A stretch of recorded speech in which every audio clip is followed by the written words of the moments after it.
নমস্কার বন্ধুরা, সুপ্রতীক ট্রাস্ট নির্মিত প্রেমের পাখি নামক কাহিনীমালা পরিবেশিত হচ্ছে। আমি আপনাদের বন্ধু শর্মিষ্ঠা উপস্থিত হয়েছি কাহিনীর ২৪ নম্বর পর্ব নিয়ে। আমরা দেখেছি যে জাপানি বন্ধুরা বাঙালি খাবার খুব পছন্দ করেছে এবং নিশা ও প্রতীককে নাগোয়া সামার ফেস্টিভ্যালে একটি স্টল খোলার জন্য আমন্ত্রণ করেছে। স্টলের জায়গা বুক করার জন্য বন্ধুরা নিজেদের উদ্যোগে সব ব্যবস্থা করে এবং নিশা ও প্রতীককে বাড়ি থেকে স্টল অবধি জিনিসপত্র নিয়ে যেতে সাহায্য করে। বিভিন্ন ধরনের খাবারের স্টল দিয়ে ঘেরা একটি ছোট্ট স্টলের ব্যবস্থা করেছিল তারা। উৎসবের কয়েকদিন আগে থেকেই কেনাকাটা শুরু করে নিশা ও প্রতীক। এদিকে সমস্ত জাপানি দোকান সাধারণত গ্রাহকদের আকর্ষণ করার জন্য কিছু কিছু আইটেম ছাড় দেয়। এই বিজ্ঞাপনগুলি সাধারণত সংবাদপত্রের সাথে বিতরণ করা হয়। খরচ কম রাখতে সেই সব দোকান থেকে কেনাকাটা করে নিশা আর প্রতীক। ওরা ছুটি নিয়ে একদিন আগে থেকেই প্রস্তুতি শুরু করে। প্রতীকের জীবনে প্রথমবার রান্নার সঙ্গে যুক্ত হওয়াটা ছিল দারুণ অভিজ্ঞতা। তারা বিভিন্ন ধরনের বাঙালি খাবার তৈরি করে। মিষ্টি আলুর পিঠা তৈরি করে, যা দেখতে গুলাব জামুনের মতো।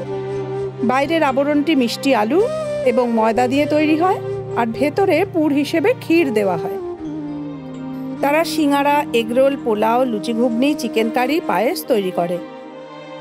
নিশা স্টলের দেখাশোনা এবং পরিবেশন করে, আর প্রতীক স্টলের বাইরে দাঁড়িয়ে ইরাশাই মাসে বলে চিৎকার করে জাপানিদের আমন্ত্রণ জানায় এবং তাদের খাবার সম্পর্কে ব্যাখ্যা করে। তার মাঝেই আবার প্রতীক নিশাকে পুরি বানাতে এবং খাবার পরিবেশনেও সাহায্য করতে থাকে। জাপানিরা প্রতীককে ভাঙা ভাঙা জাপানি বলতে দেখে খুব খুশি হলো এবং স্টলের চারপাশে ভিড় করলো। তাদের অনেকেরই খাবারগুলো এত পছন্দ হয় যে তারা পরের দিন তাদের পরিবার এবং বন্ধুদের সাথে ফিরে আসে এই সুস্বাদু খাবারগুলো আবার খেতে।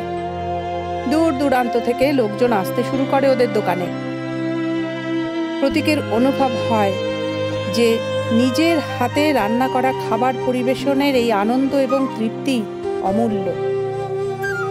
তাদের স্টলটি একটি ভালো ব্যবসা এবং লাভজনক উদ্যোগে পরিণত হয়।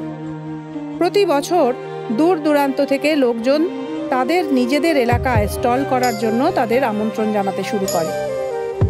এই দম্পতির জীবনে এরপর কি ঘটতে চলেছে, কিভাবে এই দম্পতির জীবন বদলে যাবে, তা জানতে সাথে থাকুন, যাতে একটি পর্বও মিস না হয়। আপাতত বিদায় নিচ্ছি, পরের পর্বে আবার দেখা হবে।